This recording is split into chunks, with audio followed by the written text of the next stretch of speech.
Bonjour à tous. On va attendre 14 heures pour démarrer. Une petite minute pour que tout le monde se mette en place. 49 personnes pour le moment connectées. On attend plus de 70 personnes.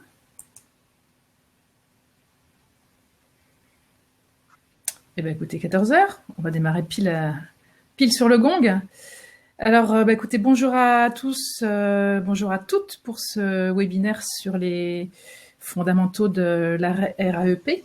Je suis Karine Amiot, conseillère formation à la PFRH. On a le plaisir de vous proposer ce format de webinaire comme on l'avait fait l'année dernière, puisque on s'est dit que c'était intéressant d'apporter au maximum d'entre vous des éléments sur les fondamentaux avant de pouvoir s'engager dans une démarche, sachant que ce webinaire sera suivi de 2 séances sur le travail du dossier écrit, qui seront animés l'un par Michael Georges et l'autre par Fabrice Grunewald, qui sont présents avec nous aujourd'hui. Je les salue et je leur en remercie.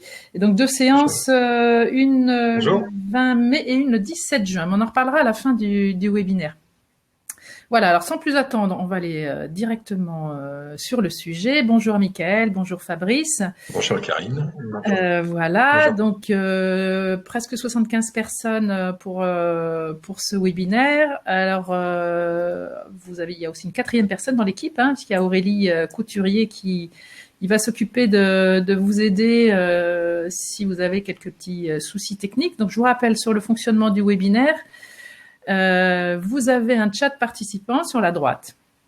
Donc, vous avez la possibilité de poser toutes vos questions au fur et à mesure, nous interpeller aussi, et Aurélie nous fera le lien avec nous. Alors, la façon dont on va procéder. Donc, Michael Georges va dérouler la présentation webinaire sur ce sujet. Et Fabrice Grunewald va s'occuper en première intention des réponses sur le chat qui pourront être données au fil de l'eau pour vous apporter des réponses le plus rapidement possible. Et à peu près au milieu, je crois, Michael, à peu près au milieu de cette présentation de webinaire, Fabrice reviendra pour un petit jeu de ping-pong, questions-réponses, et donc questions qui seront les questions que vous aurez pu poser et qui n'auront pas pu trouver réponse par écrit à travers le chat, ou parce que le sujet les questions se prêtent à un échange entre vous. Et puis, pareil, en fin de webinaire, Fabrice reviendra aussi pour reboucler sur les questions et on pourra faire cette conclusion, a priori, d'ici 1h15. On s'est donné un maximum d'1h30 sur ce webinaire. La présentation sera un peu plus courte. Ça dépendra aussi de vos questions pour le déroulé de l'ensemble du webinaire. Je vous laisse vous présenter tous les deux et puis après on démarre. Merci beaucoup, Karine. Michael, vas-y. J'y vais en premier alors? Ok, ça marche. Vas-y. Ok, merci beaucoup. Bonjour à vous toutes et tous. Alors, qui je suis, Michael Georges. L'intitulé exact de mon poste, c'est adjoint à la responsable du pôle conseil. Alors, c'est quoi? C'est où? En fait, je travaille dans une entité qui s'appelle le Centre de valorisation des ressources humaines. C'est rattaché à 3 ministères, ministère de la transition écologique, cohésion des territoires et ministère de la mer. Et en fait, ce centre de valorisation des ressources humaines s'occupe tout particulièrement des compétences des agents qui relèvent de ces 3 ministères, donc en déclinant notamment de la formation métier, mais aussi de la formation relative à la préparation examen et concours. Et pour ma part, je travaille plus spécifiquement sur le conseil à l'agent et le conseil au service, c'est-à-dire apporter du conseil pour tous les agents qui sont dans une démarche d'évolution professionnelle ou à tous les services qui s'interrogent sur des réorganisations internes. Voilà qui je suis. RAEP, est-ce que ça me parle? Oui, un peu. Je suis passé de la catégorie C à aujourd'hui la catégorie A via les concours et donc le dossier RAEP, je connais un peu. Voilà qui je suis. Fabrice. Alors, pour ma part, je suis Fabrice Grunewald. Je travaille à la DDT, à la Direction départementale des territoires de la Sarthe. Je suis responsable de l'application du droit des sols au service urbanisme. En gros, je m'occupe de permis de construire et de l'urbanisme. Ça, c'est mon activité principale et mon activité secondaire. C'est la formation RAEP et j'interviens à ce type pour le SGAR des pays de pour le SGAR. Et comme Michael, je suis passé également par une phase de concours, hein, de catégorie B à catégorie A. Un sujet que je connais très bien, sur lequel je vais pouvoir vous faire part de certaines expériences. Très bien, bah écoutez, merci à tous les deux de cette présentation. Alors, je rappelle pour les personnes qui sont arrivées en cours de route, là maintenant il y a environ 60 personnes connectées. Donc, je rappelle que vous pouvez utiliser le chat à droite et vous poser vos questions au fil de l'eau. Vous aurez une attention particulière sur vos questions et des réponses que Fabrice pourra apporter au fur et à mesure.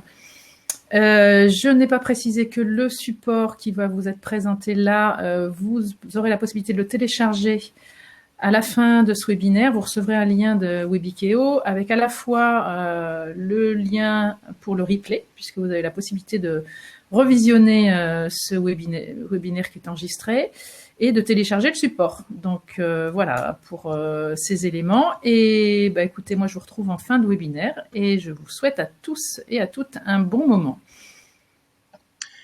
C'est à vous. Super. Donc, je vais m'efforcer de parler un peu plus fort, puisque j'ai vu le message de Marion hein, sur le fait d'augmenter le son. Donc, j'espère que déjà, vous allez mieux m'entendre. Alors, on va ici parler de la reconnaissance des acquis de l'expérience professionnelle. C'est un sujet qui va nous occuper quelques minutes ensemble. On va surtout aborder ce sujet via deux angles. Déjà, en parler, c'est quoi, ça s'adresse à qui et ça sert à quoi, tout simplement. Parce que dans le cadre de l'accompagnement des agents que je peux avoir pour le pôle ministériel pour lequel je travaille, je m'aperçois quelquefois que la reconnaissance des acquis de l'expérience professionnelle, ce n'est pas si bien compris que ça. Donc, on va s'intéresser quelques instants à ce qu'est la RAEP. Et enfin, on va s'adresser ou plutôt en deuxième partie, voir les grandes lignes en fait qui pourront vous permettre de compléter le dossier de reconnaissance de l'acquis et de l'expérience professionnelle notamment. Alors, ce n'est pas une formation. On est là sur un format de webinar, donc c'est de l'information surtout descendante, mais n'hésitez pas à faire part de vos questions dans la partie chat. Alors, c'est quoi la RAEP? La reconnaissance de l'acquis de l'expérience professionnelle. Bien souvent, quand on entend RAEP, on l'associe à un dossier écrit, mais c'est plus que ça. En fait, la reconnaissance de l'acquis de l'expérience professionnelle, ça inclut dans la majorité des cas un dossier écrit, mais aussi un oral avec un jury. C'est tout ça, la reconnaissance des acquis de l'expérience professionnelle. Et cette reconnaissance, c'est un mécanisme d'évaluation, de comparaison des savoirs, des compétences, des aptitudes professionnelles fondé sur des critères professionnels. Donc, ce sont les membres des jurys qui vont évaluer, qui vont comparer les différents candidats entre eux et voir eh bien, quels sont les acquis de l'expérience professionnelle des différents candidats dans le cadre d'un concours et retenir les meilleurs. Ça va leur permettre aussi eh bien, d'évaluer la capacité d'un candidat à exercer une fonction supérieure ou à occuper un poste de grade supérieur. Et enfin, ça permet, alors je ne vois pas tout, hop, je fais un petit trafic sur mon ordi. Ça permet aussi aux candidats de valoriser l'expérience professionnelle, donc de valoriser notre expérience professionnelle. J'ouvre une petite parenthèse tout de suite sur ce terme de valoriser. bien souvent, avec les agents que j'accompagne ou que je reçois aussi dans le cadre des formations, ils me disent « Ah oui, mais j'ai pas l'habitude de me vendre ou j'ai pas l'habitude de parler de moi, etc. » Quand on utilise le verbe « valoriser », je ne dis pas se survaloriser, c'est-à-dire en dire de trop qui ne nous correspond pas, et ça ne veut pas dire non plus se sous-valoriser. Et c'est bien souvent la tendance que je constate chez les agents que j'accompagne, c'est cette tendance à ne pas parler de soi, de ses compétences, et du coup, on ne se valorise plus, on se sous-valorise. Ce qui est dommage dans l'exercice qui est un concours. Alors pourquoi cette reconnaissance de l'acquis de l'expérience professionnelle? Alors, je suis fonctionnaire depuis, je regarde l'année depuis 20 ans, et c'est vrai que avant 2007, on avait des concours qui étaient beaucoup plus académiques. Et en 2007, il y a eu dans le cadre eh bien de la loi de modernisation de la fonction publique quelque chose qui a évolué en termes de recrutement via les concours. Et là, l'administration, la fonction publique s'est vraiment intéressée à faire en sorte de sélectionner des candidats sur des critères professionnels, sur des acquis, sur des compétences, sur leurs compétences, et de pouvoir et de permettre aux candidats eh bien de pouvoir valoriser ces compétences devant les membres d'un jury. Donc, voilà, l'origine de la RAEP, eh bien, c'est ça, c'est beaucoup moins centré sur des connaissances, parce qu'on sait très bien qu'il y a une distinction à faire entre une connaissance, un savoir théorique et la manière dont on peut mettre en œuvre cette connaissance, ce savoir théorique dans le quotidien professionnel notamment.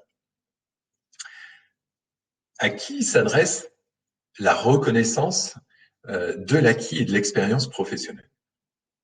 On parle bien d'agents qui veulent accéder à des postes de niveau supérieur par un recrutement ou par un concours. Alors pourquoi je dis ça? C'est tout simplement parce que je disais en introduction ou dans les premières paroles de l'introduction que j'accompagne des agents qui ont peut-être pas la bonne vision des choses sur la reconnaissance de l'acquis et de l'expérience professionnelle. J'accompagne actuellement un agent qui me dit mais moi je veux réaliser un dossier RAEP parce que je veux être promu par tableau d'avancement. Alors en fait, c'est pas l'objet principal de la reconnaissance de l'acquis et de l'expérience professionnelle. On est bien dans un mécanisme qui est relatif au concours, au recrutement interne, que ce soit interne, examen professionnel, ou aussi concours externe. Quand on parle de troisième concours, il est fait mention ici des troisièmes concours, du troisième concours.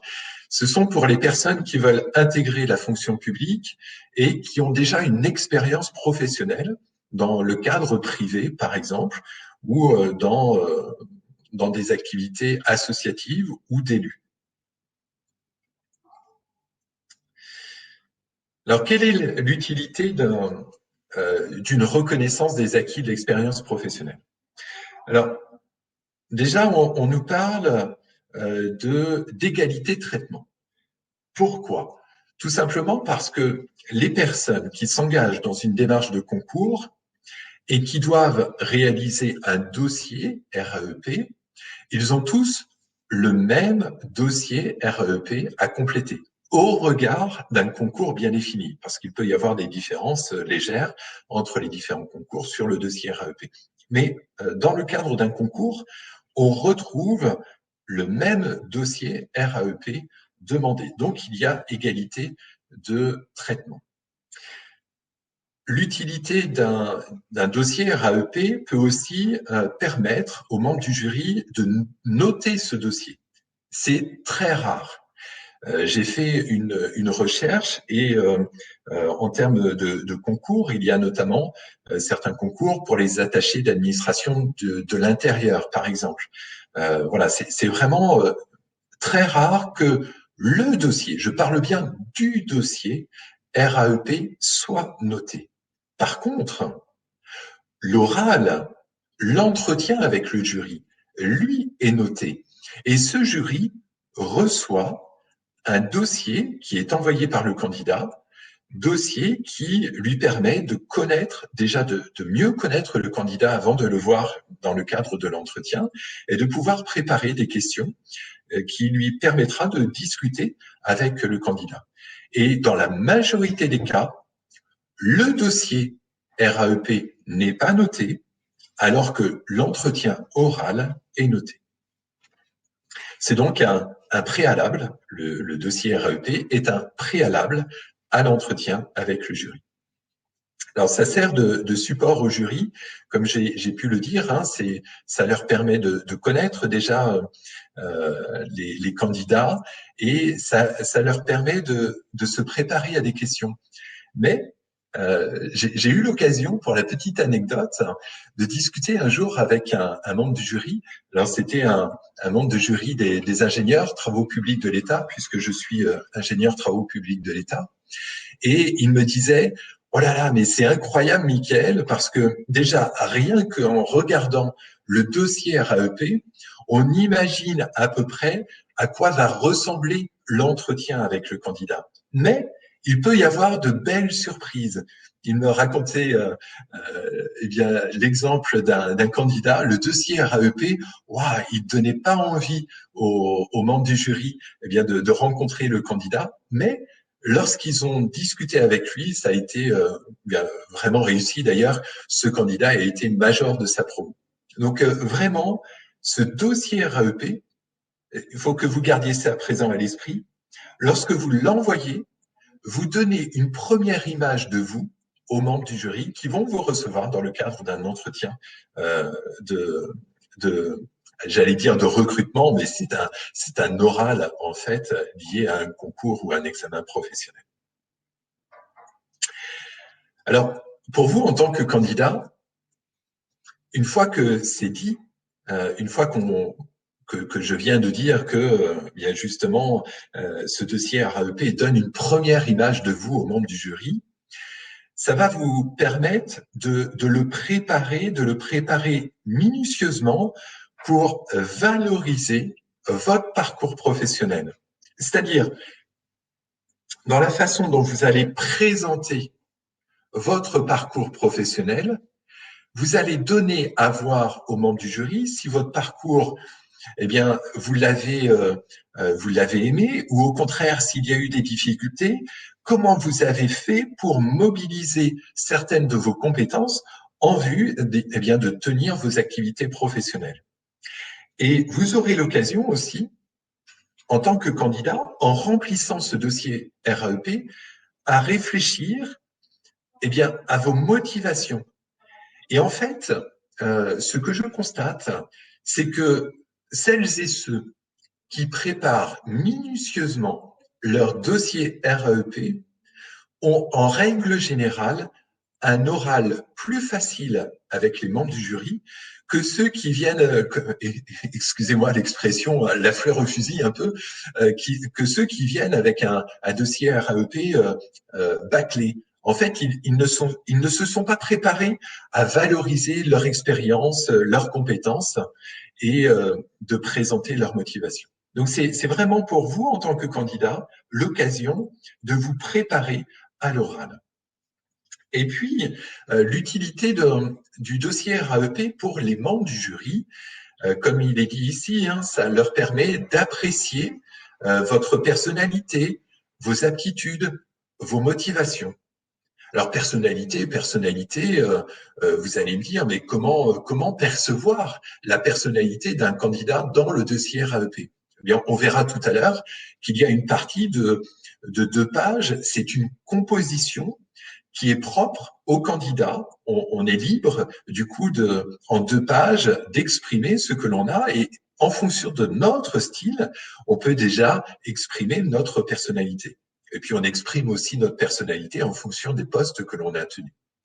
En termes d'aptitude, ça permet à voir aux membres du jury si, ah tiens, un tel a occupé tel poste il y a longtemps, il a peut-être développé certaines compétences en termes de management. Oui, ok, c'est il y a longtemps, mais au regard du profil recherché, cette compétence peut m'intéresser. Donc, on parle d'aptitude. Et puis motivation, c'est je veux, j'ai envie, voilà, je souhaite absolument.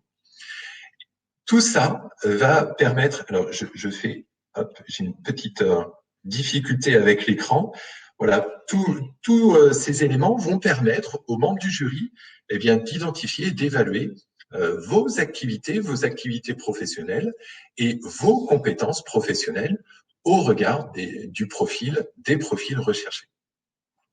Alors je viens de développer ici quelque chose de très théorique. Hein. C'est qu'est-ce que la RAEP, à quoi ça sert et quelle est l'utilité de la RAEP. Alors peut-être que sous cet angle-là, vous avez quelques questions à poser. Et là, je vais me faire aider avec joie par Fabrice. Et on peut regarder pendant quelques minutes les différentes questions qui nous sont proposées. Alors, j'ai pas ton son, Fabrice. N'hésite pas à ouvrir. Super, c'est beaucoup mieux. Nous avons une question hein, pour le moment, c'est celle de Vanessa, hein, qui est de savoir si s'il y a une présélection au vu du dossier RAEP. Donc non, le dossier RAEP n'est pas une présélection, c'est vraiment un outil qui sert de support à votre oral. C'est un outil qui va servir de base de discussion avec le jury. Vous passerez au préalable une épreuve, certainement une épreuve écrite, et ce dossier RAEP vous servira ensuite de façon non notée, vous servira de base de discussion avec le jury qui, avant votre entrée en scène, l'aura consulté et étudié. Voilà. Super. Une autre question de Marilyn. Tous les concours permettent-ils de présenter un dossier RAEP? Non. Ça veut dire qu'en fonction du versant de la fonction publique, que ça soit État, territorial ou hospitalier, il y a plus ou moins de concours où on retrouve le dossier RAEP. Par exemple, dans la fonction publique de l'État, je crois de mémoire qu'on est à peu près à 80% des concours où on retrouve le dossier RAEP, alors que dans la fonction publique territoriale, on est à peu près à 50% des concours où on retrouve un dossier RAEP. Donc c'est vraiment en fonction du concours visé. Alors, une question supplémentaire de Vanessa qui demande si le dossier finalement consulté avant l'oral influence. Ben oui, justement, c'est vraiment l'objectif. C'est quelque chose qui doit vous porter. C'est pas quelque chose qui doit vous desservir. Au contraire, c'est vraiment un outil qui vous permet de montrer au jury que vous avez le potentiel et que vous êtes le bon candidat pour aller un peu plus loin et réussir cette orale. C'est aussi un outil qui, bon, effectivement, c'est un outil d'une épreuve de concours. Mais l'intérêt de cet outil, c'est aussi à chacun de prendre un temps, à un moment donné dans sa carrière, d'analyser son parcours, de refaire un peu le point. Et même si ça vous ne sert pas directement dans le cadre d'un concours que vous présentez à brève échéance, ça vous permet, et ça me semble aussi intéressant, de refaire un point sur votre carrière et quels sont les moments forts, les points clés et ce qui vous rend capable de viser certaines fonctions. Super. Alors, on a des questions qui relèvent plus des oraux. Donc, je vais pas rentrer trop dans le détail. Par exemple, les questions de Raouf et de Pierre, je vais essayer de faire un mix des deux questions. Comment ne pas se répéter du dossier RAEP à l'oral? C'est en choisissant un plan qui s'adapte. Par exemple, dans votre dossier RAEP, si vous choisissez un plan chronologique, vous pouvez, dans le cadre de votre oral, utiliser plutôt un plan thématique, c'est-à-dire qu'au lieu de dérouler votre carrière, comme vous l'auriez fait dans le dossier RAEP, vous allez peut-être plutôt parler de vos compétences à l'oral, ou inversement.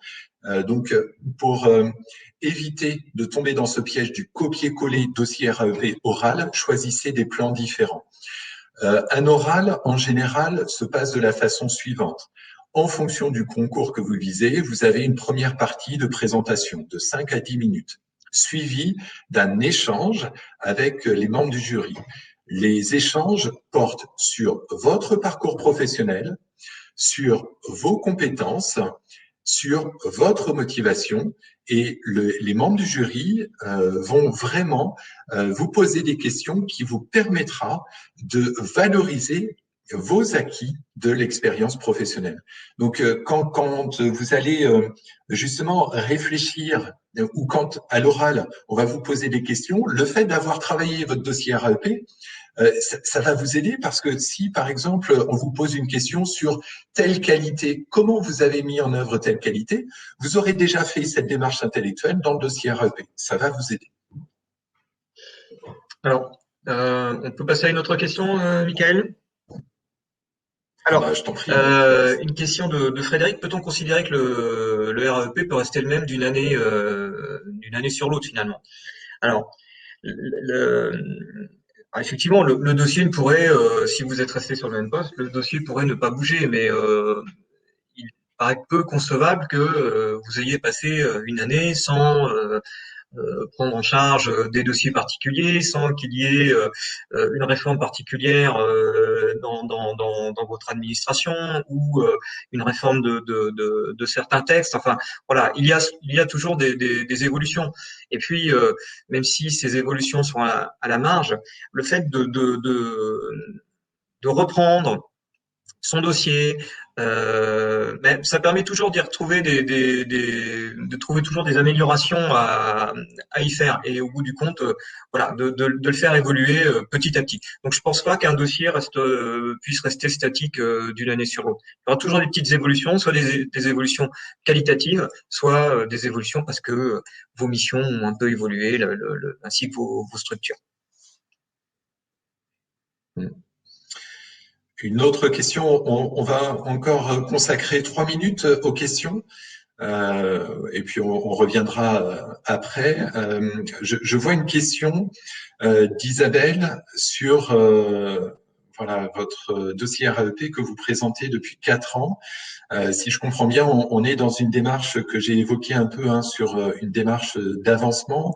Donc le levier dans un tableau d'avancement, c'est votre administration qui l'a. Alors que le dossier RAEP, c'est plutôt vous qui êtes à la manœuvre dans le cadre d'un concours. Donc, dans le cadre d'un tableau d'avancement, pour être proposé sur tableau d'avancement, c'est surtout votre hiérarchie qui est à la manœuvre. Donc, vous présentez un dossier RAEP peut-être pour leur donner des éléments, voilà, libre ensuite à votre hiérarchie de s'en inspirer ou pas. Voilà, j'ai pas trop d'éléments, je suis peut-être très généraliste, Isabelle. C'est parce que je ne sais pas de quel ministère vous relevez ni quel corps dans lequel vous appartenez, mais il y a bien une distinction entre le dossier RAEP qui en général se retrouve dans le cadre des concours et les tableaux d'avancement, les promotions, c'est une autre démarche. Dernière question? Peut-être Alors, Ouais, vas-y. une question de Marion sur peut-on dans ce dossier soumettre notre souhait de changer de poste? Ah bah oui, c'est là c'est là où en dernière partie du dossier que vous allez pouvoir expliquer au jury euh, à quel point vous êtes compétent et vos motivations pour changer de poste. Ce sera vraiment l'endroit où le faire. Donc, ce sera par écrit, mais également vous interviendrez au moment de l'oral, vous l'expliquerez au jury d'une autre façon. Mais voilà, oui, vous devez absolument faire part de vos motivations, et notamment celle de changer de poste. Oui, c'en est une. Super. Et du coup, je réponds rapidement aussi à la question de Jean-Pierre. Le dossier REP peut-il être considéré similaire au dossier pour une certification via la validation des acquis et de l'expérience? On est sur un autre processus dans le domaine de la validation des acquis et de l'expérience. Bien souvent, c'est auprès d'universités que l'on valide nos acquis issus de notre expérience. Alors, est-ce que c'est similaire? Je n'ai jamais vu de dossier complet de VAE. Par contre, je sais que pour les agents que j'accompagne, il y a des éléments qui sont dans le dossier de reconnaissance et de l'acquis et de l'expérience professionnelle qui sont très utiles pour un dossier de VAE. En sachant qu'un dossier de VAE, en général, c'est pour une thématique donnée, c'est pour un thème donné, c'est pour une spécialité donnée. Alors que le dossier REP, c'est en vue d'un profil, un corps d'appartenance dans la fonction publique. Donc il y a des similitudes, mais c'est pas pour autant qu'on peut copier-coller.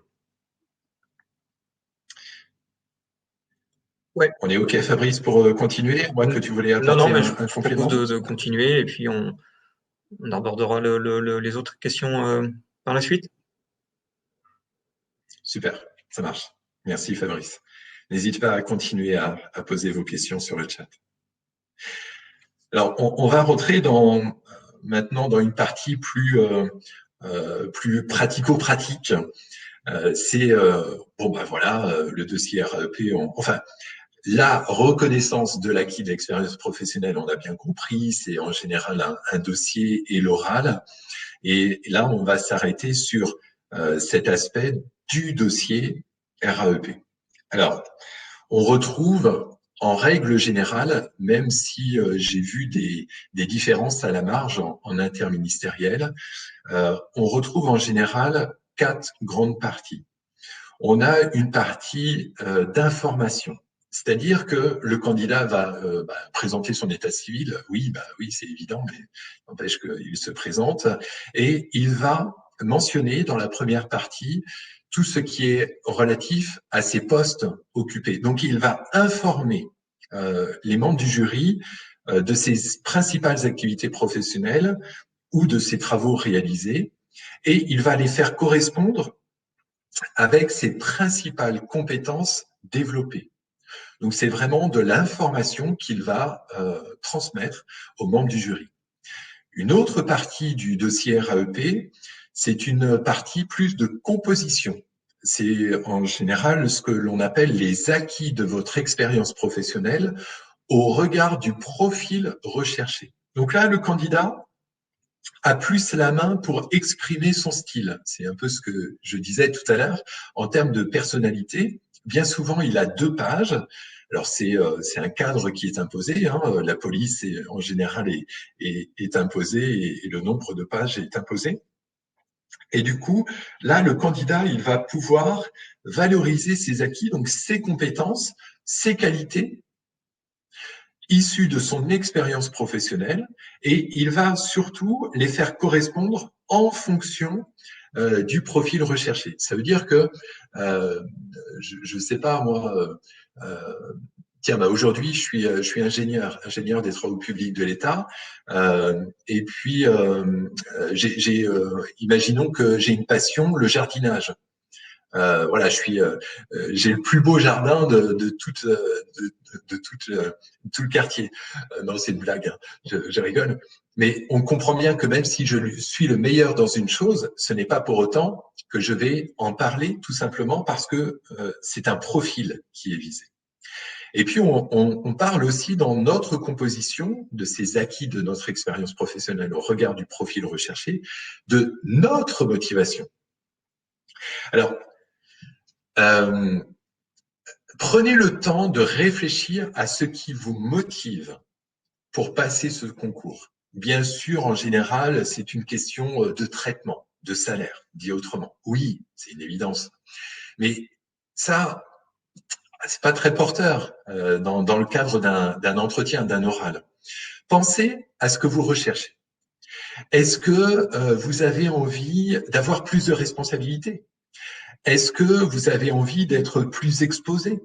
Est-ce que vous avez envie de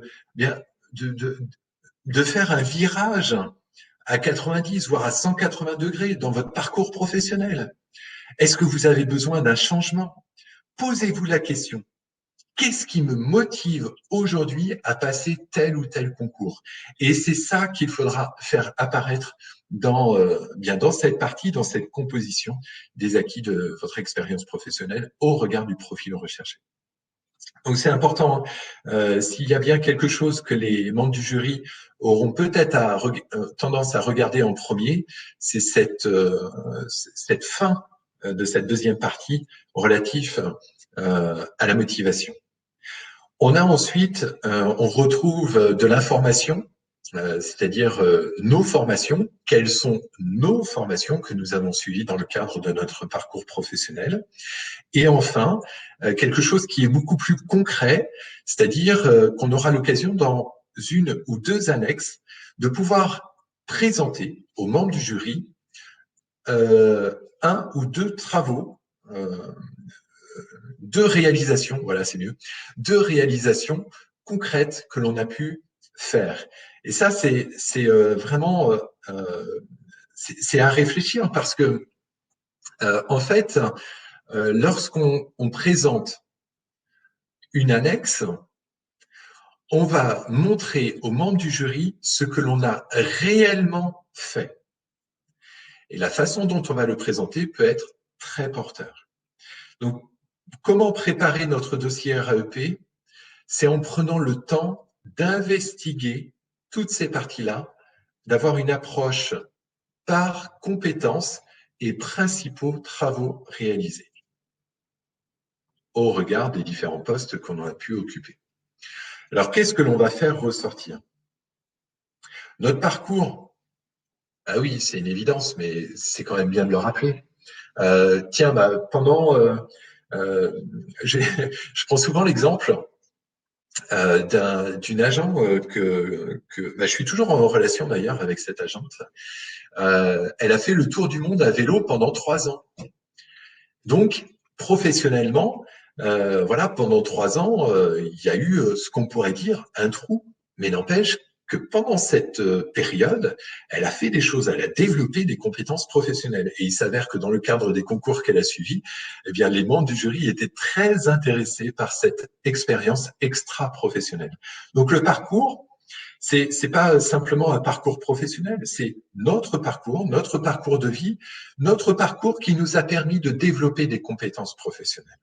Et bien sûr, nos contributions marquantes, ça, il faut absolument le mettre en avant, ce qui permet aux membres du jury d'apprécier notre valeur professionnelle.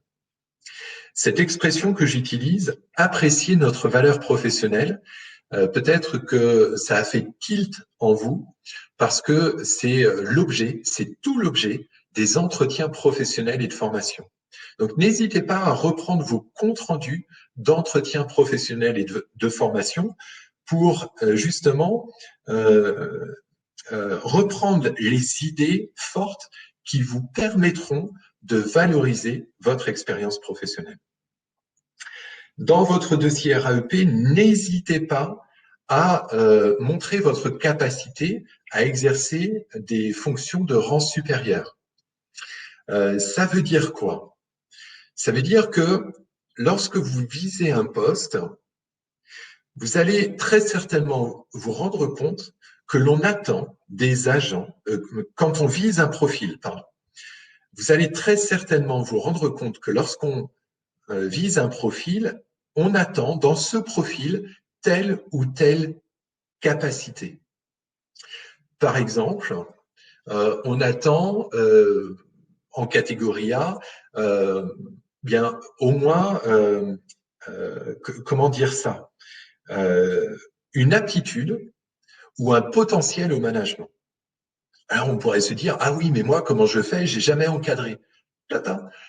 Sauf que le management, ça emporte l'idée aussi de management hiérarchique, management de projet, management du changement, etc., etc. Donc peut-être qu'on n'a jamais encadré d'équipe hiérarchiquement, mais peut-être qu'on a fait du management de projet. Donc n'hésitons pas à mettre en avant ces activités particulières qui sont en lien avec le profil recherché. Et puis, bien entendu, notre motivation, faisons ressortir cette motivation, qu'elle soit professionnelle ou personnelle. Dans les motivations personnelles, en vue d'atteindre un certain grade, c'est tout simplement parce que on a des valeurs personnelles. Et au regard de ces valeurs personnelles, on se dit, ah ben oui, pour pouvoir exercer ou pour pouvoir avoir une influence sur telle ou telle chose, eh bien, il faut que j'accède à tel niveau de grade. Et du coup, au regard de mes valeurs personnelles, eh bien, moi, je suis motivé pour eh bien, occuper un grade ou une catégorie supérieure. Donc, c'est vraiment ça qu'il est important de faire ressortir dans le dossier RAEP. Alors, une fois que tout ça c'est dit, on peut se dire, oh là là, mais là, Michael, il est en train de dire plein de choses. Alors, comment m'y prendre? Eh bien, si vous n'avez pas déjà commencé, commencez tout de suite à préparer votre dossier RAEP. Alors, comment faire? Vous allez sur le site qui va bien, je ne connais pas, hein, ici on est en interministériel, et du coup, très certainement que vous avez déjà en lien le dossier RAEP du concours que vous souhaitez passer. Donc, n'hésitez pas à le télécharger. Téléchargez aussi le guide de remplissage du dossier RAEP et commencez à réfléchir à la manière dont vous allez compléter ce dossier. Personnellement, donc j'ai passé, comme je vous l'ai dit au début, plusieurs concours et le dossier RAEP, vraiment le dossier dur, hein, parce que je l'ai fait évoluer ensuite quelque peu en fonction des concours voilà supérieurs que je passais. J'ai mis une bonne quarantaine d'heures à le compléter. Donc surtout, voilà, n'attendez pas, commencez dès tout de suite, parce que si les résultats d'admissibilité, c'est une semaine ou 15 jours avant l'oral, là, vous allez plus dormir. Non, c'est une blague, mais j'en connais quoi. Pour constituer votre dossier RAEP, prenez du recul. Ça veut dire quoi? Rappelez-vous quel était le sens, quelle était la raison d'être de vos activités sur tel ou tel poste. Pourquoi vous faisiez ceci ou cela? Parce que en fonction de cette réponse, pourquoi je faisais ceci ou cela, vous allez très certainement pouvoir valoriser vos compétences. Il y a, quand on a un parcours professionnel d'une dizaine, voire d'une quinzaine ou d'une vingtaine d'années, il y a quelquefois des périodes que l'on aime un peu moins. C'est pourtant dans la difficulté que l'on a mobilisé nos plus belles qualités professionnelles. Donc, prendre du recul, prendre de la hauteur, c'est « Ah tiens, ah oui, je me souviens, sur tel poste, j'ai fait ceci ou cela. Oh, c'était pas facile, mais je devais le faire pour telle et telle raison. Et oh là là, ah oui, je me souviens avec tel et tel acteur, c'était chaud. Et du coup, j'ai mobilisé telle ou telle qualité. » C'est autant de choses qu'il faut prendre le temps bien de noter pour pouvoir ensuite le valoriser dans le cadre d'un concours, d'un examen professionnel. Ça rejoint en fait ce qui est dit juste après, hein, c'est de recenser vos différentes activités, vos différentes compétences dans chacun de vos postes. Ça vous sera utile pour rédiger le dossier RAEP, bien entendu, mais aussi pour votre oral. Alors, pour vous aider, vous pouvez utiliser des outils. Hop, je regarde juste après. On va y revenir juste après, mais on a quelques outils qui nous sont cités ici. Ce sont les répertoires. Alors, vous connaissez très certainement le répertoire interministériel des métiers de l'État, le RIM. Mais si vous êtes dans un ministère, en interministériel ou dans un autre versant de la fonction publique, voire même dans le privé, vous avez très certainement des répertoires métiers. N'hésitez pas à utiliser ces différents répertoires parce qu'on retrouve dedans l'identification des principales compétences attendues sur tel ou tel métier. Un autre outil que j'utilise beaucoup, notamment lorsque je fais des bilans de carrière avec les agents que j'accompagne, c'est le dictionnaire des compétences, le dictionnaire interministériel des compétences de l'État dans sa version 2017, je crois, c'est la dernière version qui est très intéressante. Vous avez une liste des compétences, des principales compétences. Donc, n'hésitez pas à piocher dans ce dictionnaire et vous allez très certainement vous apercevoir qu'il y a des compétences que vous ne mentionnerez pas naturellement dans votre dossier RAEP et que pourtant vous avez. N'hésitez pas à les découvrir. Vos fiches de poste, c'est pareil, reprenez-les parce que dans vos fiches de poste, vous avez un rappel de vos activités, vos principales activités, et c'est d'ailleurs demandé dans le dossier RAEP, mais aussi des principales compétences attendues. Donc, c'est beaucoup plus facile ensuite de les identifier et de pouvoir en parler. Quand on parle de compétences, eh bien, on parle de savoir, savoir-faire, savoir-être. Savoir-être, on peut dire aussi que ce sont des compétences comportementales. Ou moi j'aime bien l'expression des qualités. Voilà, quand on parle de qualité, ça renvoie souvent à la notion de savoir-être et de compétences comportementales dans la relation. Alors pour vous aider aussi, j'ai parlé tout à l'heure du guide de remplissage du dossier RAEP. Ça paraît être une évidence, mais je constate, quand je donne de la formation, notamment sur le dossier RAEP, que bien quelquefois les stagiaires ne l'ont pas lu, voire ne l'ont même pas téléchargé. Donc ça, faites-le tout de suite. Hein. Reprenez le guide de remplissage du dossier. Vous avez quasiment toutes les clés dedans qui vous permettra de faire un dossier vraiment de bonne facture. Vous avez aussi les rapports de jury. Suivant les membres du jury, il y a des jurys qui sont plus ou moins prolixes sur le dossier RAEP, mais il est intéressant d'aller piocher ce qu'ils disent. Donc reprenez-les, allez voir aussi sur d'autres dossiers RAEP, sur d'autres rapports du jury que le concours que vous visez. C'est en général très riche. Avec Fabrice, on met en évidence ici deux rapports de jury. Je vous en fais la lecture. Il faut rappeler que ce dossier, alors ce sont des rapports de jury. C'est vraiment toute catégorie. C'est-à-dire que j'ai repris administratif, technique, catégorie A, catégorie B. Donc, je me suis vraiment appuyé ici sur différentes choses. Et puis, avec Fabrice, on a mis en évidence deux extraits. C'est que le dossier RAEP est examiné avec attention par les membres du jury. Peut-être que vous avez déjà entendu quelqu'un vous dire « Ah ouais, non, mais de toute façon, ils m'ont posé aucune question sur mon dossier RAEP, je suis sûr qu'ils l'ont même pas lu. » Non.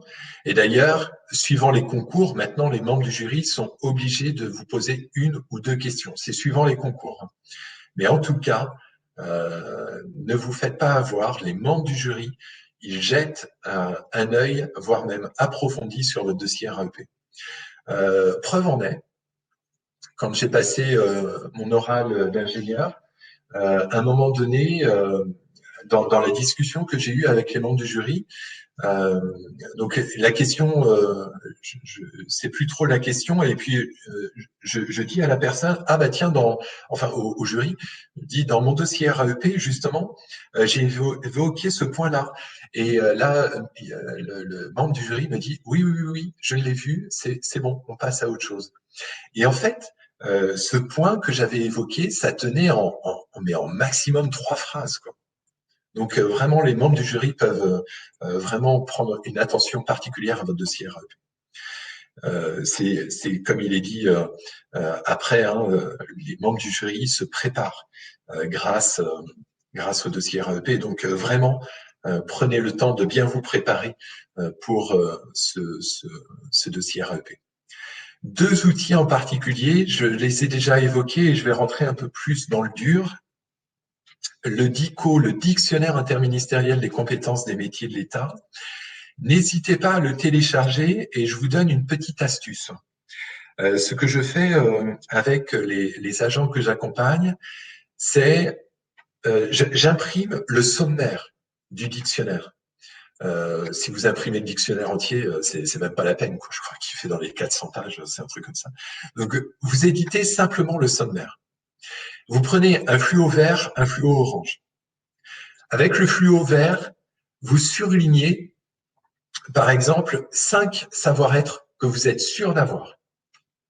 Et vous mettez une petite note à côté, eh bien, je suis sûr de l'avoir parce que dans telle et telle activité, j'ai mobilisé ce savoir-être. Et avec votre fluo orange, vous surlignez 5 savoir-être que vous aimeriez avoir. Alors, pourquoi je dis ça? Fluo vert, hop, vous surlignez les compétences, vous mettez eh bien des activités qui vous mettent en lien. Si vous ne les retrouvez pas dans votre dossier RAEP, eh bien, dites-vous tout de suite, il faut que je comble cet écart. Fluo orange, des compétences que j'aimerais avoir. Pourquoi c'est bien?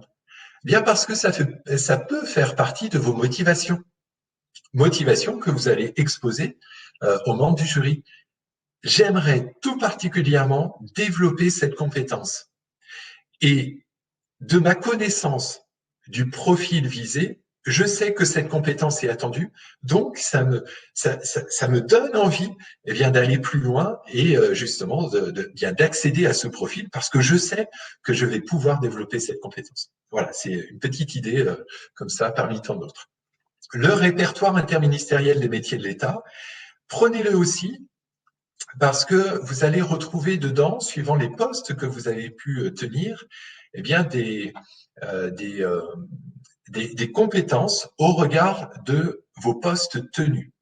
Alors bien souvent, on est un peu en peine sur la formulation des compétences, et là, le RIM, notamment, il est très utile dans ces cas-là. Je disais tout à l'heure qu'il y avait des répertoires ministériels, donc suivant votre ministère, ministère des Armées, ministère de la Transition écologique, ministère de l'Agriculture, de l'Alimentation, reprenez vos répertoires ministériels. Il y a même un répertoire dans le privé, hein, le ROME, R-O-M-E. Donc, si vous avez eu des postes dans le privé, reprenez tout ça. Et puis enfin, quelques pistes et ressources pour vous aider, c'est bien sûr les formations qui peuvent vous aider à travailler ce dossier RAEP. Alors, vous avez remarqué, j'ai beaucoup tourné autour de la compétence. J'ai beaucoup parlé de la compétence. Et en fait, le dossier de reconnaissance de l'acquis de l'expérience professionnelle, c'est ça tourne autour de la compétence. Les acquis, c'est la compétence ou les compétences. Pour les reconnaître, il faut encore les connaître. Donc, pour connaître une compétence, c'est quoi? C'est quoi une compétence? La compétence, c'est la croisée de tout ce que l'on sait, de nos connaissances théoriques, de la façon dont on sait mettre en œuvre cette connaissance théorique, avec nos capacités comportementales, notre savoir-être, dans un contexte donné. Je vais illustrer ça. Vous avez une infirmière qui va à l'école, qui fait, je ne sais pas moi, peut-être 3 ans d'études, mais elle a fait que pendant 3 ans des études, des études, des études. Est-ce qu'on peut dire que cette infirmière est compétente? Non. En plus de ces années d'études, il a fallu qu'elle pratique. Ça veut dire qu'elle a, à minima, fait des travaux pratiques, des ateliers, des stages pour apporter des soins. C'est la mise en œuvre de son savoir. Mais est-ce pour autant que, même si elle sait et qu'elle a appris à faire, est-ce qu'elle est compétente? Non. Si cette infirmière, elle nous prend de haut, si elle est mal aimable, si elle est agressive avec les gens, si elle ne sait pas mettre en confiance, elle n'a pas de savoir-être. En fait, la compétence, pour une infirmière, il y a ces 3 dimensions, connaissance théorique, savoir-faire, et puis son comportement avec les autres. Dans un contexte donné, une infirmière qui travaille dans un établissement où il n'y a que des personnes âgées sera peut-être très compétente, et si on la met du jour au lendemain dans un service d'enfants prématurés, elle sera peut-être complètement perdue. Et pourtant, c'est la même infirmière. Donc la compétence, c'est la capacité qu'a une personne à atteindre un résultat en mobilisant toutes ses ressources.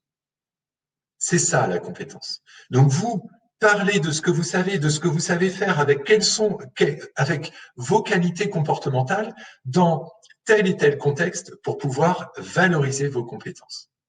Une autre notion qui est évoquée sur cette slide, la compétence, c'est aussi savoir, pouvoir et vouloir. Voilà. Si on sait, par exemple, si on sait et que l'on peut, mais que l'on ne veut pas, on ne sera pas compétent. Si l'on veut et que l'on peut, mais que l'on ne sait pas, on ne sera pas compétent. Enfin, vous avez compris le cheminement de l'idée. C'est ça aussi la notion de compétence. Voilà pour un zoom tout particulier sur la notion de compétence qu'il est important d'avoir en tête pour le dossier RAP. Et puis quelques liens vers les ressources évoquées, le RIM, le secteur privé aussi, et puis en dernier lieu, voilà, le dictionnaire interministériel des métiers de l'État. Voilà pour quelques idées fortes sur bien ce que vous pouvez faire en vue de vous préparer pour le dossier REP. Alors, super, je retrouve Fabrice, on va pouvoir répondre à vos questions. Merci Mickaël. Alors je reviens sur une question de Marvillon qui demandait en fait si le dossier pouvait lui servir, si elle devait signaler dans son dossier son souhait de changer de poste. Elle complète sa question. Elle explique qu'elle est technicienne dans un service vétérinaire en abattoir et elle souhaite travailler par la suite en DDPP au sein d'un autre service. Donc le dossier REP, c'est un document obligatoire à fournir dans le cadre d'un concours, dans le cadre d'un oral, qui est un support de votre oral, mais ça peut être aussi, si votre souhait de changer de poste n'est pas lié forcément à un concours, ça peut être ce dossier RAEP pourrait très bien vous permettre de vous valoriser et puis de montrer vos compétences à un futur chef de service vers lequel vous souhaiteriez venir travailler. Voilà, donc ça peut être un outil qui sera utilisé à un autre moment qu'un concours. Mais c'est d'abord un outil de concours.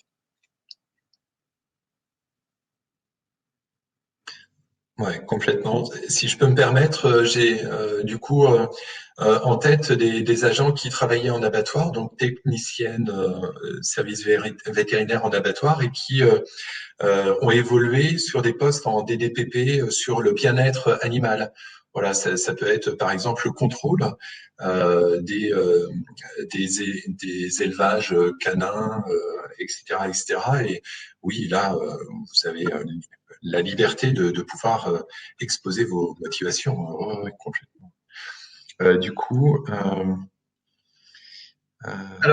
j'ai même pas regardé les questions en même temps. J'ai essayé de les mettre en favori dans le chat pour pouvoir y répondre. question de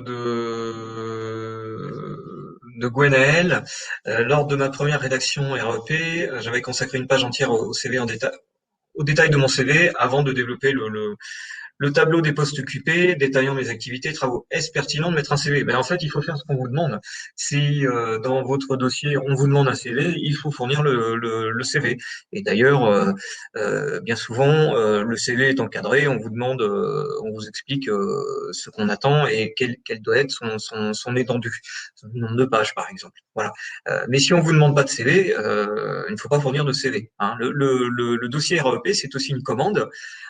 Et vous pouvez aussi, lorsque le jury, même si le dossier n'est pas noté, lorsque le jury vous recevra, en consultant votre dossier, il pourra lui aussi se rendre compte si vous avez respecté la commande ou pas, même si ce dossier n'est pas noté.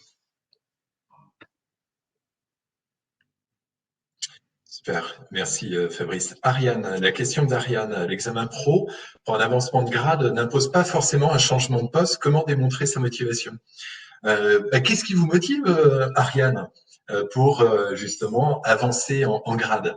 Alors oui, hein, bien entendu, je sais que lorsque vous restez dans la même catégorie, le changement de poste, c'est de moins en moins courant. Néanmoins, très certainement que vous avez déjà discuté avec votre supérieur hiérarchique de cet avancement de grade. Et si vous avez déjà discuté avec lui, peut-être que vous avez évoqué certaines activités supplémentaires, complémentaires à vos activités actuelles, en termes, par exemple, de nouvelles postures, en termes de nouvelles responsabilités. En fait, vous ne changez pas de poste, mais au regard de ce grade supérieur, vous allez avoir de nouvelles activités. Et ça peut être ça aussi qui fait partie des motivations, de vos motivations à passer le grade supérieur. Mais n'oubliez pas non plus, Ariane, que si vous accédez au grade supérieur, ça vous ouvrira des portes, de nouvelles opportunités. Donc, démontrez votre motivation aussi en ayant connaissance, conscience de ces nouvelles opportunités qui vont s'offrir à vous. Alors, je poursuis, Michael, avec une question de Vanessa en deux temps.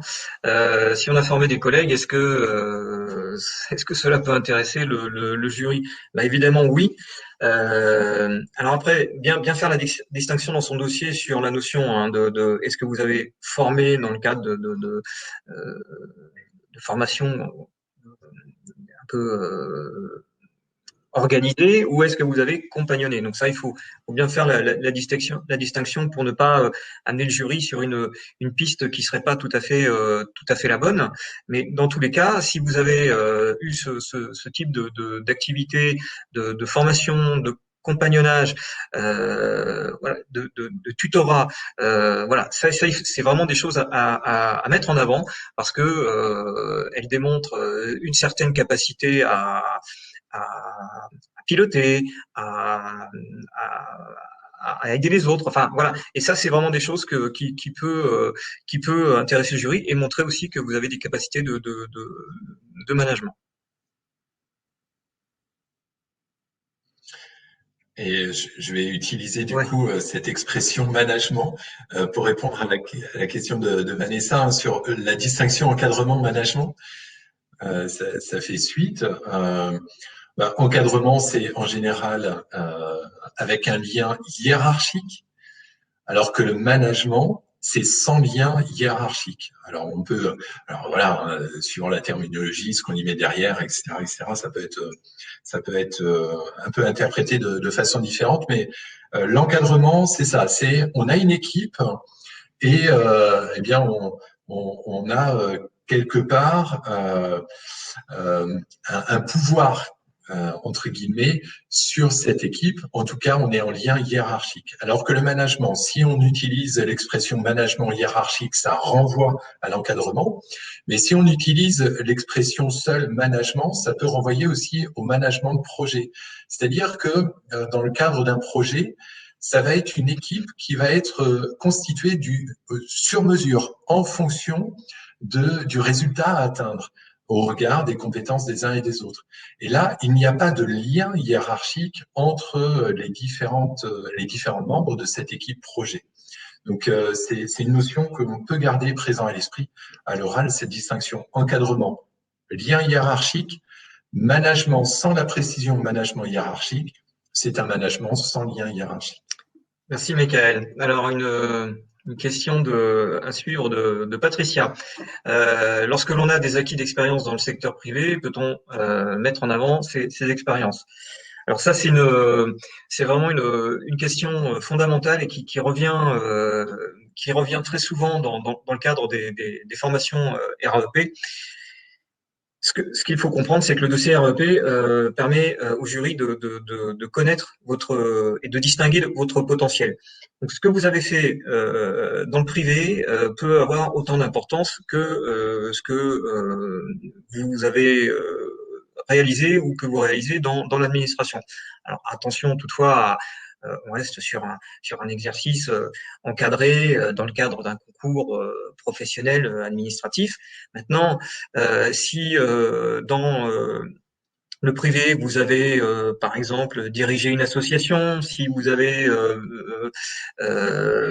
eu des fonctions il y a une dizaine d'années avant de rentrer dans l'administration, dans lesquelles vous exerciez du management, de l'encadrement, que vous ne faites plus aujourd'hui, évidemment, ces capacités-là, ces compétences-là, il faudra les mettre en avant dans votre dossier REP.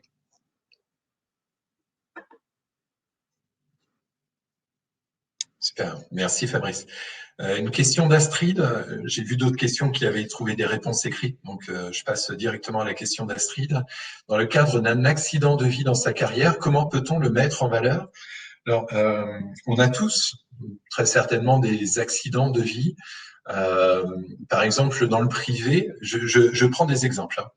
Dans le privé, on s'est retrouvé au chômage pendant une durée X ou Y. La question à se poser, c'est qu'est-ce qu'on a fait de notre temps? Et pendant ce temps, est-ce que j'ai développé des qualités professionnelles? Exemple. Si j'étais au chômage et que je recherchais un poste, dans ce cas-là, j'ai eu à travailler sur mon CV, ma lettre de motivation, sur la recherche de poste, sur eh bien soutenir ma candidature devant des patrons. Et tout ça, toutes ces activités permettent de mettre en avant des qualités professionnelles. Par exemple, passer des entretiens d'embauche. En termes de gestion de stress, en termes de capacité à prendre la parole devant des inconnus, etc., c'est autant de choses que l'on peut mettre en avant. Ce qui est important dans nos accidents de vie, c'est de se poser la question, dans cet accident de vie, est-ce que j'ai pu faire quelque chose qui me permet de mettre en avant une compétence professionnelle? Par exemple, personnellement, j'ai eu des soucis de santé. Alors bon, voilà, ça nous arrive à tous. J'étais toujours sur mon poste, mais n'empêche que c'est pendant ces soucis de santé que je me suis mis à lire énormément.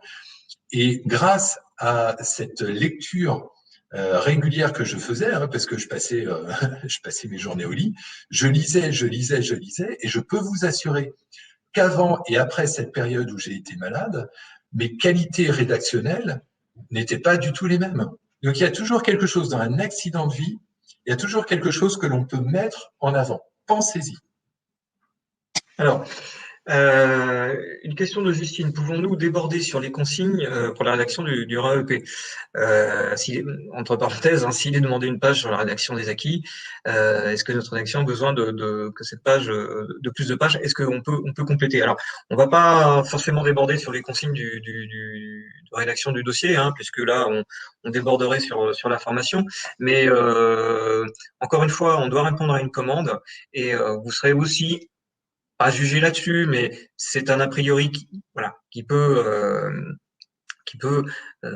vous servir ou vous desservir. Mais si le dossier vous dit texto, vous rédigerez vos acquis, votre expérience professionnelle sur une page, il ne faudra pas en faire deux, quoi. Si le dossier ne précise pas de pages, de nombre de pages, vous pouvez éventuellement insérer quelque chose. La difficulté, c'est de pas noyer le jury derrière une somme d'informations trop importante, notamment, je pense aux documents annexes que vous pouvez joindre, sur lesquels vous pouvez illustrer des travaux ou des actions valorisantes que vous avez eues. Voilà, si vous avez un document qui fait 50 pages, mettez-en un extrait de quelques pages, mais voilà. Donc il faut rester très mesuré dans les insertions complémentaires que vous voulez faire. Je ne sais pas si Michael a plus un complément à apporter sur ce point-là, parce que voilà, on peut avoir peut-être parfois quelques approches un petit peu différentes, mais c'est globalement celle-ci. Oui, l'expression répondre à la commande me va bien. C'est excellent. Quelques erreurs classiques à éviter, quelques-unes. Sur la partie post-tenue, les erreurs courantes que je vois, c'est justement de ne pas répondre à la commande. C'est-à-dire qu'il nous est demandé, en général, les principales activités et ou travaux. Et quelquefois, on voit apparaître des missions. Non, non, c'est on nous parle de ce qu'on a fait, de nos activités. On parle de ça, nos principales activités. Deuxième erreur courante dans cette partie post-tenue, c'est de mettre des compétences qui ne sont pas en lien avec les activités qu'on a affichées. Donc là, non, ce sont des erreurs courantes à éviter. Dans la partie les acquis de l'expérience professionnelle au regard du profil recherché, moi, l'erreur que je constate plus courante, et ça pour moi c'est voilà, c'est quelque chose qui sur lequel j'accorde beaucoup d'importance, c'est une mauvaise rédaction, c'est voir l'absence de motivation. Alors là, c'est imparable. S'il n'y a pas de motivation, mince, il est où le cœur du dossier RAEP? C'est ballot. Et si c'est mal rédigé, du coup, le jury, quand il va lire ça, il va dire mais qu'est-ce qu'il veut? Donc vraiment, c'est voilà les trois principales erreurs que je constate, c'est ça. Une mauvaise adéquation, principale activité, compétence, et l'absence ou la mauvaise formulation de la motivation.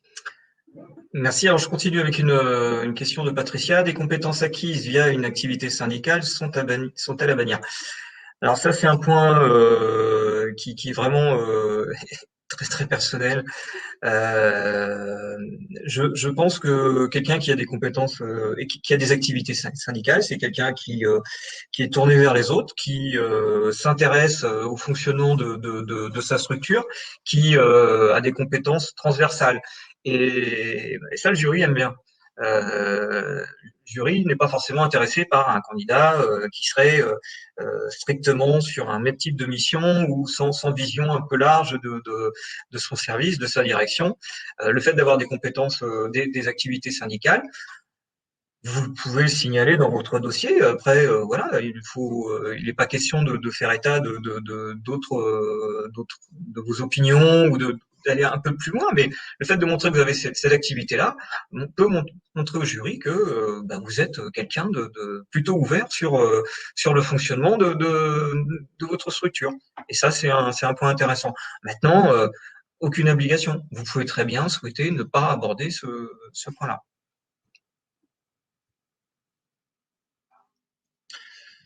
Super, merci Fabrice. Alors on a un conseil donné par Claude, jouer avec les sous-titres, les puces. Donc ouais, super, merci Claude pour l'astuce.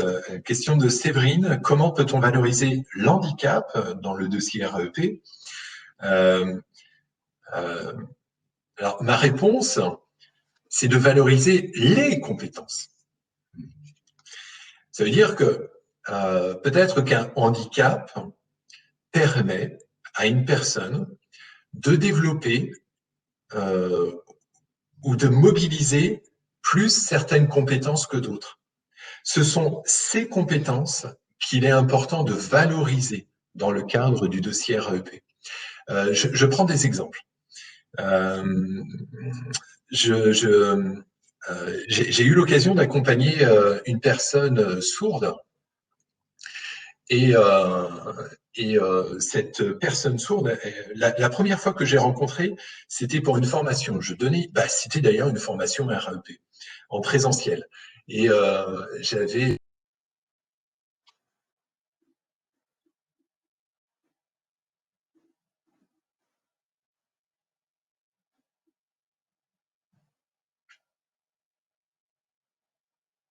pas mal de stagiaires en face de moi, par sa qualité de concentration, parce que justement, elle était sourde, elle lisait sur mes lèvres, et elle interagissait avec nous, avec moi, avec les stagiaires, et j'ai trouvé que cette compétence, cette capacité de se concentrer sur un sujet, il y a d'autres personnes qu'on dit non handicapées qui ne l'ont pas. Et franchement, s'il y a bien quelque chose qu'il faut retenir, c'est lorsqu'une personne a un Alors, je veux handicap, compléter c'est quelles sont ses ta réponse, compétences fortes qu'il est possible de valoriser.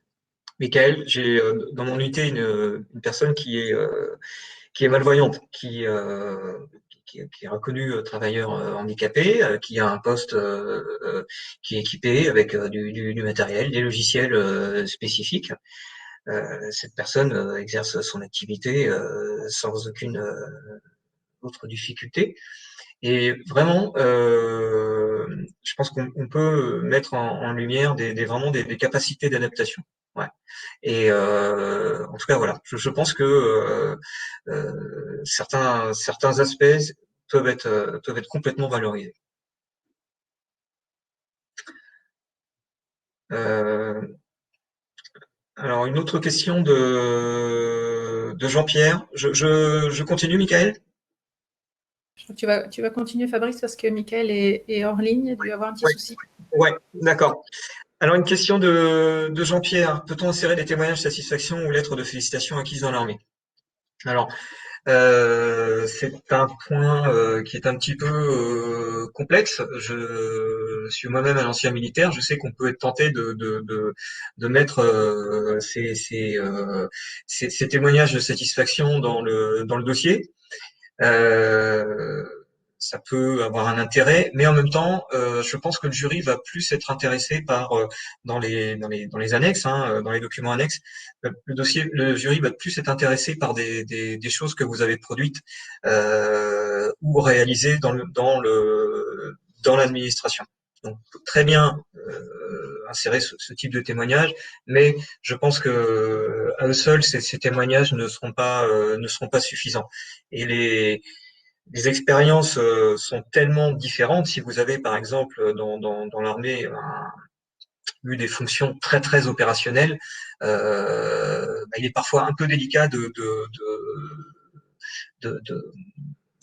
reporter ces compétences-là dans l'administration. Certaines peuvent être complètement reportées, mais pas toutes. C'est plutôt compliqué.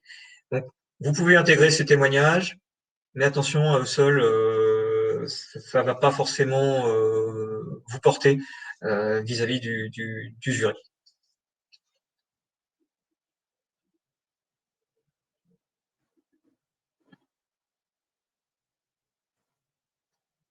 Donc, oui, des éléments donc du coup pour revenir sur cette réponse, si ces éléments de satisfaction, si ces témoignages sont pleinement en lien avec l'administratif et la gestion de projet, oui, voilà. Mais encore une fois, à eux seuls, ils ne sont pas suffisants. On pourrait, partant de là, l'idée que chacun pourrait très bien faire une attestation de son supérieur, de son chef de service, expliquant qu'il est un très très bon agent, intégré dans le dossier REP, par exemple, les éléments les plus forts de l'entretien professionnel.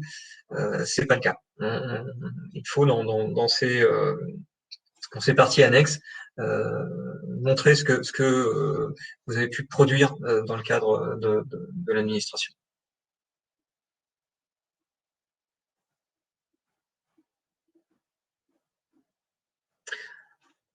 Avez-vous d'autres questions?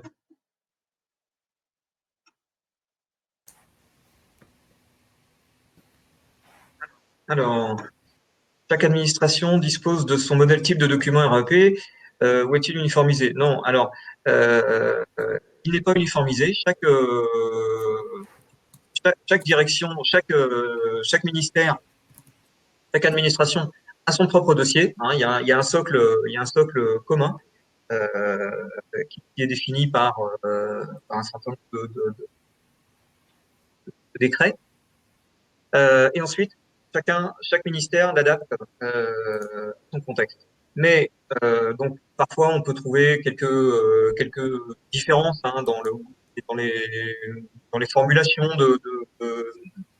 des différentes du dossier, les tableaux par exemple, d'activité.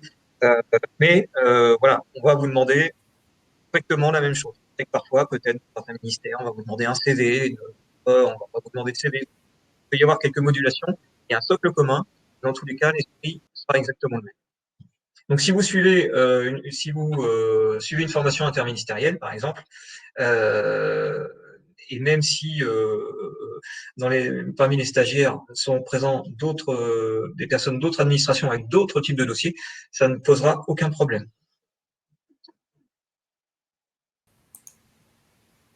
Je me permets de revenir en vignette vidéo. Déjà pour vous dire que Michael nous entend, mais peut malheureusement pas revenir avec nous, ni par la voix, ni par la vignette vidéo.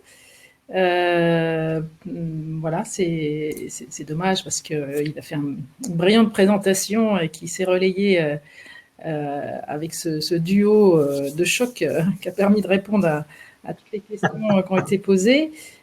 Donc voilà, par l'intermédiaire au moins du son, Michael, je t'en remercie.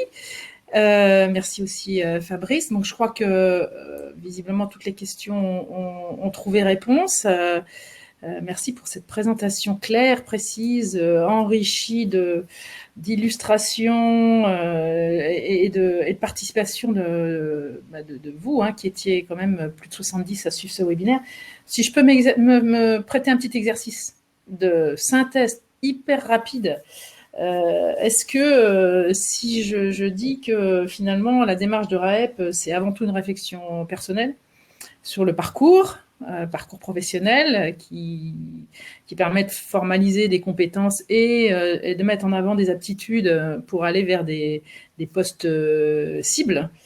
Et c'est aussi beaucoup de formalisme par rapport au dossier, hein, vous l'avez rappelé, hein, qu'il faut être vigilant, scrupuleux dans la formulation du dossier et dans le format qui est proposé.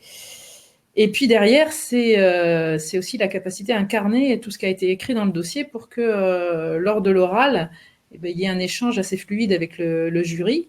Et moi, j'ai envie de dire, si vous allez alors, au moins Fabrice va pouvoir me confirmer puisque Michael ne peut pas le faire, mais à partir du moment où c'est vous qui avez construit le dossier, qu'il a été fait avec cette démarche de réflexion et le formalisme, vous incarnez ce dossier et à partir de là, toutes les questions qui pourront être posées, vous avez forcément les réponses. C'est votre dossier, c'est votre parcours, mais c'est pour ça que c'est très important de bien préparer le dossier et que c'est pas qu'un exercice formel, c'est aussi un temps pour soi de faire un arrêt sur image sur ce qu'on a fait jusque-là, ce qu'on a fait dans le cadre de son parcours professionnel, mais aussi dans tous les à côté. Hein, on parlait d'activités de syndicalistes tout à l'heure, les accidents de vie, mais tout ce qui est fait aussi dans le cadre des associations. J'ai vu qu'il y a eu une question aussi sur la VAE. Bien sûr que c'est une démarche un peu similaire, même si la finalité n'est pas la même. Et à partir de là, quand vous prenez le temps, faire un arrêt sur image sur là où vous en êtes, parce que vous avez une perspective d'évolution de carrière, en tout cas statutaire, vous incarnez votre dossier et à partir de là, forcément dans l'échange avec le jury, il n'y aura pas de souci. Enfin, voilà, dis-moi Fabrice si je me trompe en formulant les choses comme ça. C'est exactement ça. En fait, le jury va vous juger aussi sur votre sincérité, sur la façon dont vous incarnez voilà. Et donc, ce dossier RAEP peut être compliqué à construire. Ça peut être, ça peut vous demander un temps très très important. C'est pour ça qu'il ne faut pas prendre au dernier moment, au moment où vous avez les résultats d'admissibilité. Il faut vraiment s'y prendre plusieurs mois avant pour vraiment être tranquille et avoir le temps vraiment ce temps d'analyse. Et la sincérité, ce que vous allez y mettre, sera ressenti de façon certaine par Très bien. Ouais, on arrive quasiment au terme de notre temps prévu sur ce webinaire. Je vous rappelle donc que vous allez pouvoir télécharger le document avec le lien que vous allez recevoir là dans la foulée. Vous aurez aussi la possibilité de revisionner le replay. Ça peut être intéressant parce qu'il y a quand même beaucoup de réponses aux questions et celles-là, forcément, elles sont pas dans le support. Vous avez aussi des liens. Aurélie vous envoyez des liens pour télécharger les différents répertoires. Et donc, ce que je vous disais en introduction, c'est que avec donc le concours de Fabrice et de Michael, la PFR, je vous propose de participer, en tout cas à certains d'entre vous, puisque ça va forcément se faire en petits groupes, hein, mais en tout cas de participer à des sessions pour travailler du coup votre dossier RAEP. Là, on était sur une présentation générale sur les fondamentaux. Maintenant, l'idée, c'est de passer à une étape concrète de constitution de votre dossier avec l'appui de Fabrice et de Michael. Donc, chacun animera une session le 20 mai et le 17 juin. Alors, on restera sur des formules à distance parce que, comme vous le savez, hein, les choses ne sont pas suffisamment stabilisées pour qu'on programme des sessions en présentiel. Du coup, les sessions se feront en petits groupes, maximum 10 personnes, parce que là, c'est aussi un travail important de partage. Donc là, on ne peut pas se permettre de proposer des sessions à trop nombreux. Alors, ce ne sera pas sur un outil de webinaire, mais un outil de visioconférence, hein, LiveSize, et on vous enverra les liens une fois que vous serez inscrit et validé sur ces sessions-là. Et à partir de là, eh bien, le dossier envoyé, ce sera la préparation à l'oral. Mais là, forcément, vous êtes dans une démarche, en tout cas, nous, on vous apporte un soutien interministériel. On sait pertinemment, et ça vous l'a été rappelé, que chaque ministère a ses dossiers, a ses dates de concours. Et donc, à partir de là, on ne peut pas proposer autant de séances de préparation à l'oral que nous l'aimerions. Donc, on vous incite à ce moment-là de vous rapprocher de vos services RH qui pourront aussi vous apporter un accompagnement. Et puis ponctuellement, on pourra vous donner un petit coup de main selon la modalité qu'on trouvera la meilleure pour ce moment-là. Voilà. Est-ce qu'il y a eu d'autres questions entre deux? Je ne sais pas. non, Non. Tu as répondu. Hein. Il y avait notamment la question de formation, de sessions distinctes. Oui, effectivement. Hein, Aurélie a répondu. Et puis le reste a également été abordé. Très bien. Et ben, du coup, il nous reste à conclure. Donc, merci à Michael qui nous entend mais qui ne nous voit plus. Merci à toi, Fabrice. Merci aussi à Aurélie qui a assuré le volet technique et un certain nombre de réponses aussi sur notre programmation de formation à la PFRH. Ravi de ce temps. Je pense que c'est une première. Autant l'année dernière, on a fait un webinaire avec Michael. Cette année, ce duo, je trouve, était assez pertinent et ça donnait de la dynamique. Et merci à tous les deux et merci à tous, du coup, d'avoir participé à ce webinaire. Et on vous souhaite une belle fin de journée. Merci. Au revoir. Au revoir. Et bon courage.